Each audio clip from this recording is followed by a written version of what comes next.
மதிய நேரத்தில் எங்கள் கடைக்கு காவலாளி இவர் தான்.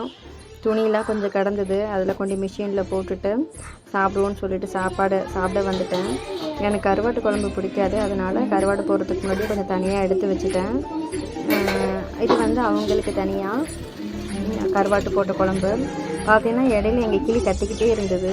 சரி என்னவா இருக்கும் அப்படின்னு போய் பார்த்தா இறை இல்லை, அதனால் கத்திக்கிட்டு இருந்தது. ஸோ அது கொஞ்சம் இறை அள்ளி வச்சுட்டு என் பையன் என்னம்மா பண்ணுறீங்கன்னு சொல்லிட்டு இருந்தான். சரி வாடா போய் கடையை க்ளீன் பண்ணுவோன்னு சொல்லிட்டு கூட்டிகிட்டு வந்துட்டேன். என் பையன் இதெல்லாம் அடுக்க ஆரம்பிச்சிட்டான். ஹெல்ப்லாம் நிறையா பண்ணுவான்.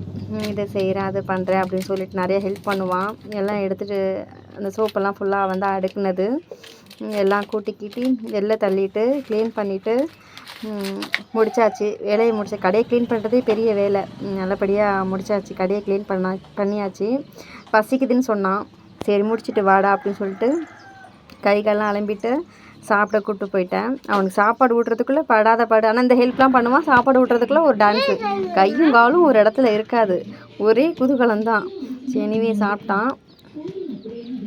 அப்புறம் மறந்துடாமல் சேனலை சப்ஸ்கிரைப் பண்ணிடுங்க. தேங்க்யூ ஃபார் வாட்சிங்.